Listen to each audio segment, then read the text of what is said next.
Bismillahirrahmanirrahim. Assalamualaikum warahmatullahi wabarakatuh. Syukur Alhamdulillah kita bisa berjumpa lagi di channel ini. Salawat dan salam selalu dan tetap tercurahkan kepada junjungan kita Nabi besar Muhammad sallallahu alaihi wasallam. Allahumma sholli ala sayyidina Muhammad wa ala ali sayyidina Muhammad. Harapan dan doa saya semoga saudaraku semuanya selalu diberikan kesehatan, dilapangkan rezekinya, diampuni dosa-dosanya, dan dipanjangkan umurnya. Amin ya robbal alamin. Sahabat beriman yang dirahmati Allah, salat adalah salah satu dari rukun Islam yang wajib kita lakukan 5 kali sehari. Salat juga merupakan tiang agama dan menjadi amal pertama kali dihisab pada hari kiamat kelak.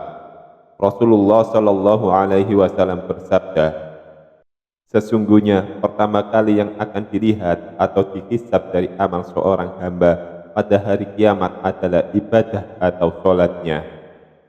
Bila ibadah sholatnya sempurna, maka diterimalah sholat dan seluruh amalnya.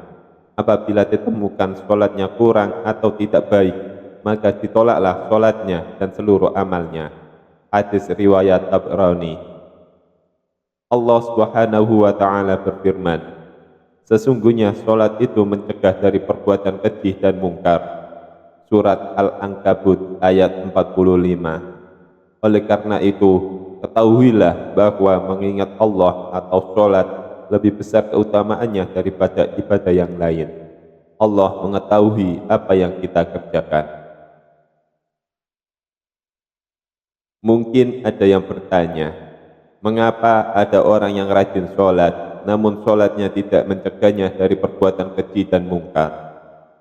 Mulutnya masih saja menceritakan aib orang lain, senang dengan menghibah menggunjing tetangga, bahkan tidak segan untuk menghina dan merendahkan saudaranya.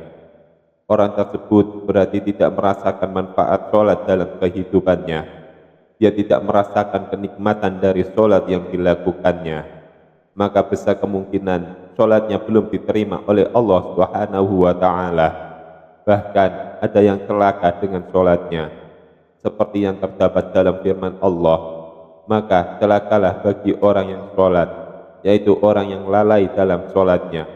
Surat Al-Ma'un ayat 4-5. Ibadah sholat merupakan urusan antara hamba dan penciptanya. Diterima atau tidaknya sholat seseorang hanya Allah yang mengetahui. Kita hanya bisa mengetahui ciri-ciri atau tanda-tanda sholat seseorang yang diterima oleh Allah Subhanahu wa Ta'ala, sebagaimana dalam hadis qudsi yang diriwayatkan oleh Imam Al-Bazari dari sahabat Abdullah bin Wahid Al-Harani. Sesungguhnya Allah hanya menerima sholat seseorang yang bersifat tawadhu karena keagungannya, tidak mencela makhluknya, tidak membiasakan maksiat dan durhaka kepadanya, menghabiskan waktu siangnya untuk berpikir kepadanya, mengasihi orang-orang miskin dan ibnu sabil, serta kepada janda miskin, dan mengasihi orang-orang yang terkena musibah. Dari hadis tersebut, terdapat 6 tanda orang yang diterima sholatnya. Pertama, orang yang tawadhu kepada Allah Subhanahu wa Ta'ala. Sifat tawadhu dalam sholat adalah merendahkan diri dan hati, menyadari bahwa kita hanyalah seorang hamba yang lemah. Walaupun di dunia ini kita mungkin dihormati, namun di hadapan Allah kita hanya seorang hamba yang kecil. Ulama menyatakan bahwa ketika kita berdiri di atas sajadah dan mengangkat tangan untuk takbir, kita sudah meninggalkan dunia dan menghadap Allah Subhanahu wa Ta'ala. Kedua, tidak sombong.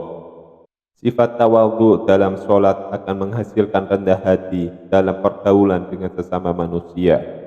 Kekuasaan dan jabatan tidak membuatnya sombong, karena dia menyadari bahwa semuanya hanyalah amanah dari Allah Subhanahu wa Ta'ala. Kekayaan bukan untuk memperbudak orang lain, karena dia yakin bahwa hartanya hanya titipan dari Allah Subhanahu wa Ta'ala. Pengetahuan tidak membuatnya tinggi hati, karena dia tahu pengetahuannya tidak seberapa dibanding dengan ilmu Allah yang maha luas. Orang yang diterima sholatnya akan merasa dirinya tidak lebih tinggi dari orang lain. Rasulullah Shallallahu Alaihi Wasallam bersabda, tidak akan masuk surga orang yang dalam hatinya ada perasaan sombong, walaupun hanya sebesar debu. Hadis riwayat Muslim. Ketiga, tidak mengulangi maksiat. Sahabat beriman, dalam hidup kita pasti pernah melakukan dosa atau maksiat, entah itu disadari atau tidak, entah itu besar atau kecil. Perlu diingat bahwa kita semua mungkin pernah berbohong, menggunjing, atau menyakiti tetangga, atau memanfaatkan jabatan untuk keuntungan pribadi. Namun bagi orang yang tidak bisa menjauhi kejahatan atau kemungkaran, sholatnya hanya akan membuat dia semakin jauh dari Allah Subhanahu wa Ta'ala. Orang yang diterima sholatnya tidak akan mengulangi dosa-dosanya dan selalu bertaubat kepada Allah Subhanahu wa Ta'ala. Yang keempat, mengendalikan hawa nafsu. Ketika kita selalu memprioritaskan keinginan pribadi daripada kebutuhan yang sebenarnya, itu menunjukkan bahwa hawa nafsu kita sulit untuk dikendalikan. Orang yang sholatnya diterima akan selalu mengutamakan kebutuhan dirinya dan kemaslahatan orang banyak, bukan sekedar menuruti keinginan pribadi. Yang kelima, gemar berzikir. Orang yang diterima sholatnya akan cenderung rindu untuk menghadap lagi kepada Allah. Dia selalu menunggu waktu sholat selanjutnya dan hati yang gembira karena kerinduannya. Sehingga dia akan cenderung berzikir mengingat Sang Pencipta. Allah Subhanahu wa Ta'ala berfirman, yaitu orang-orang yang beriman dan hati mereka menjadi tentram dengan mengingat Allah. Hanya mengingat Allah hati menjadi tentram. Quran Surat Ar-Ra'd ayat 28. Lalu yang keenam, membantu orang yang susah. Sikap dalam sholat yang selalu melihat ke bawah akan tercermin dalam kehidupan orang yang sholatnya diterima. Bukan hanya saat di atas atau dalam keadaan mudah, namun juga saat di bawah atau dalam keadaan sulit. Dia selalu melihat ke bawah, sehingga secara tidak langsung dia akan memiliki sifat sosial yang sangat tinggi. Dia akan cenderung membantu orang yang lebih susah dari dirinya, sehingga dia akan dekat dengan sesama manusia. Rasulullah Shallallahu Alaihi Wasallam bersabda, orang yang dermawan dekat dengan Allah, dekat dengan manusia, dan dekat dengan surga. Sedangkan orang yang bakhil atau pelit jauh dari Allah, jauh dari manusia, dan jauh dari surga. Sholat yang diterima oleh Allah tidak hanya akan berdampak pada dirinya sendiri, bahkan sekelilingnya pun akan terdampak dari pancaran keberkahan yang diberikan oleh Allah Subhanahu wa Ta'ala kepadanya. Semoga kita menjadi salah satu yang diterima sholatnya. Amin ya rabbal alamin. Wassalamualaikum warahmatullahi wabarakatuh.